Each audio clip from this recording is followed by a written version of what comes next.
do we describe all of our new relationships? Because our relationship structures in these binaries don't work anymore.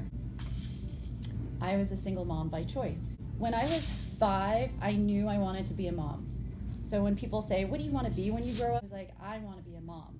And people would be like, no, but really, what do you want to be? What do you really want to be? So I've been like having this lifetime question of like, who am I? So when people ask me, so what do you do? I'm like, I'm unpacking that so completely, so what is my job description, right? I'm a human being. I'm a woman on this earth. And then I knew at 12 that I never wanted to be married. I knew that because I would build the Barbie houses. I loved construction. I loved architecture. I get out the shoe boxes and the tape and the tin foil and the clothespins, and shows how old I am, like the materials that we had to do our construction with. And I'd build my Barbie dream house, and then Barbie would sit in there and I'd go, now what? Like, I really had no interest in, meanwhile, all my friends in the neighborhood were like, okay, now we're gonna do this, and they were bossing Ken around and like walking him down the aisle. So I've been on this really interesting journey of like, I really want to be a mom, but I don't want to get married. So what does that look like? How does that work in our societal structure? So it's brought me on this really interesting journey in my own life, and understanding how society creates these structures for us to be in, but at the same time, we're taught to be all that we can be. Women can do anything and everything, and that you can be a mom and have a career and do everything. Some of the material that was the pathway that was outlined for me, when I got to the pot, there was not gold in it, and I was exhausted and I had no idea who I was, and I was looking at the mirror one day and I went, I have no idea who I am and what I've done. All this great stuff, I've done everything in the way I've needed to do it, and I feel dry and awful. So that sent me on a journey to learn about, so how do you be yourself in this world? So right now we're here in a space of transition in our world, and social permaculture is really looking at how we relate to each other as we grow and as we interact with people, even the language that we use.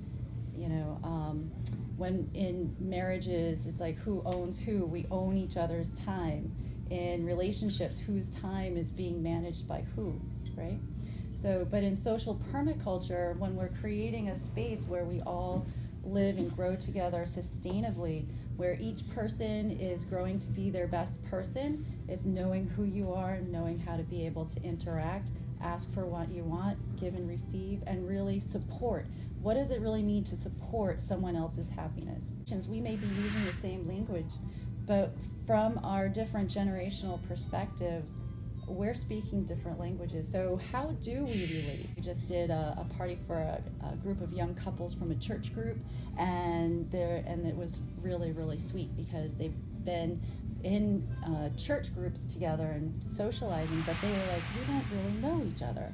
And what their question was, okay, now we go to these social events, but how do you get to really know somebody?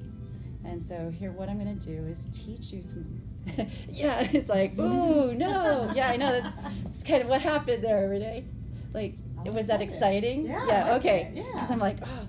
So, because sometimes, like, resistance and excitement look at the same. A lot of people want to communicate, but they don't know how, or they're scared. So it's good to have a facilitator. My hope for you is to give you just a little bit of taste, and so that you can have an opportunity to take this out into your life. So if the one key concept that you take here is the skill about asking an interested question. So getting to know someone else by following their line of questioning, following the questions to uncover and help the person across the table from you reveal themselves in a way that feels purpose. So we play this game called the hot seat. So hot can mean like I'm on fire because I'm nervous because I'm going to share something new. Hot can be I'm excited, I'm happy. So it's just being any time you feel alive. And that can include tears. Tears are just on the opposite side of the spectrum of laughter. So laughter is the crystals, tears, they're both strong emotions, the same axis. So what's your favorite thing about being a mom? The amount of love that I can give to a human being. Hugs and kisses and cuddles, I just love doing that with my boys. It's something when I hear them talking to their friends, I hear my words and my husband's words actually embedded. They are giving our advice to their friends. Of unconditional love. I've never had that ever in my life, even from my own parents. My boy's 3.5, so it's still a very innocent stage, and how a lot of times mommy's first, mommy's number one. The fact that he loves coming to me and even just talking to me about his day, or we live a moment together, and to hear his laughter, just embracing my moments with my son. Thank you.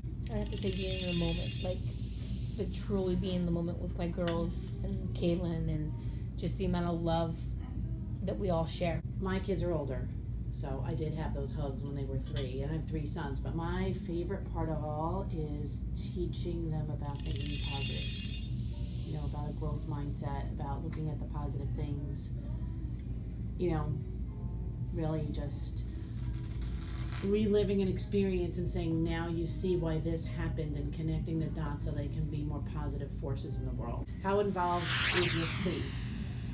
Because I see you're wearing a cross. I had an abusive childhood, and that light at the end of the tunnel, I always knew.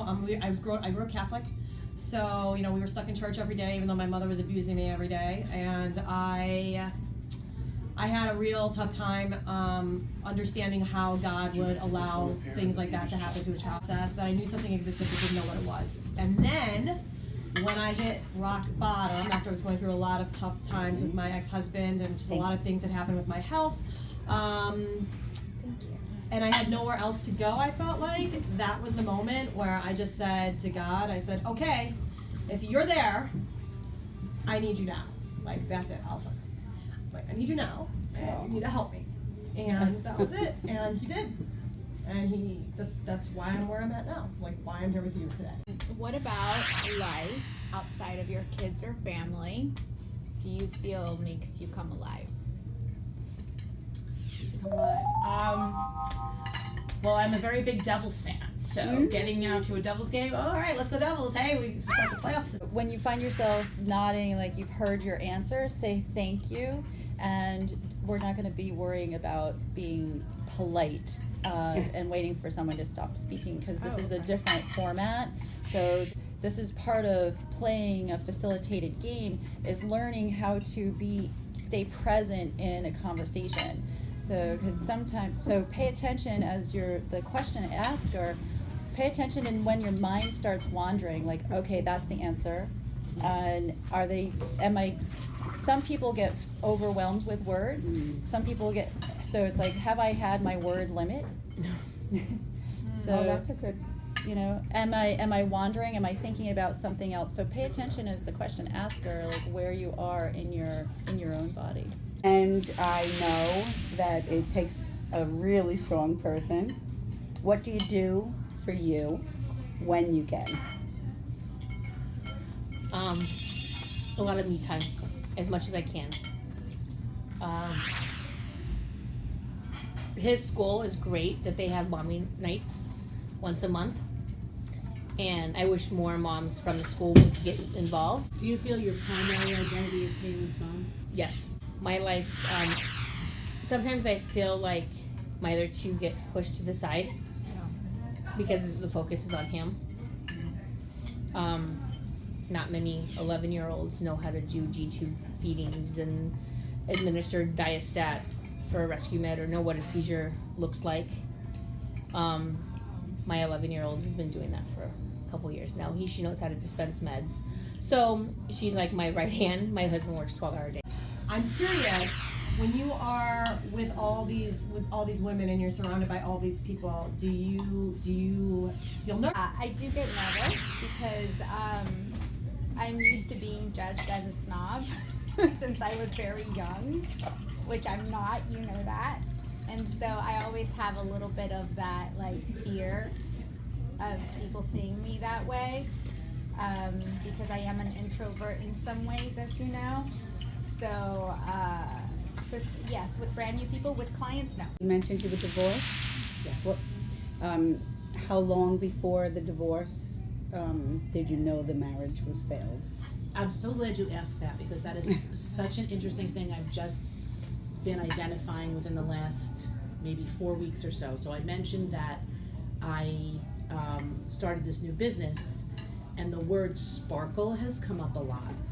And I clearly remember having a conversation with my ex in our old house. He wanted me to pursue something that was going on with me. He wanted me to pursue it legally.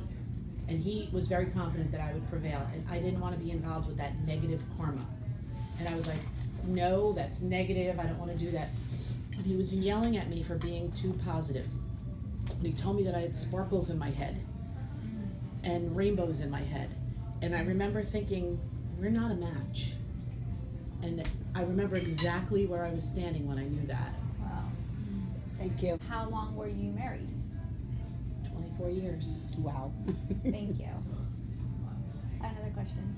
And that was the first time that you were like, yep, my suspicions are confirmed. I don't want to scare anybody that's happily married, but we renewed our vows at 20 years. Wow. Oh, thank you. Did you feel lost after your divorce when you were on your own? No, I felt free and alive. How important sex is in your life? Being married to someone. It's really important. I actually have better sex now than I did when the kids were little. Is that because your kids are out of the house now? You have more time or less interruptions? It's actually a decision. It was actually a decision. So we rekindled our love life because we both needed to. And how did you do that? So we decided, and one of my new favorite memes is that the grass is not always greener on the other side, but the grass is always greener where you water it. So him and I realized, a month had gone by, 2 months had gone by, and there was no sex. I'm a very sexual person, and I have needs. Men just like to do the act. Women have to have the emotional. So I said to him, I don't want to just do the act. I like that emotion, and I really need to be wooed and all that other stuff. So we talked about that, and we decided we're going to turn the TV off, or we're going to go outside in the yard and have some, chimenea time, a bottle of wine, and come back in and, tell each other and show each other. And so that's how it really happened. My husband was having a conversation, it got heated, and I finally went, okay, and I started putting him on the hot seat, because I'm like, okay, he's in a place where he's going to give me information, and I'm going to ask him questions, but my husband can talk a lot, so I would say thank you, so that I could get to the kernel of his information, and it helped get us navigate through that conflict, that rough spot, and we were able to come to an understanding and to be worked out on a solution. So that's a way you can take what we just did. I do this with my kids and with my husband. It's like, I have something I need to share with you. Do you have time for it right now? Because I know, is this a 5 minute? Is this a 2 minute? I just need to be heard for 30 seconds. And my daughter is very good. She's an introvert, and she's like, nope, has to be later. So sometimes they're just like, I'm just like, What if that later never comes?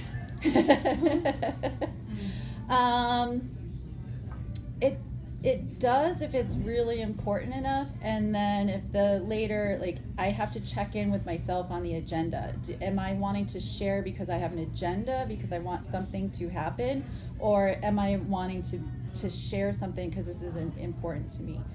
And then maybe I'll share it with somebody else.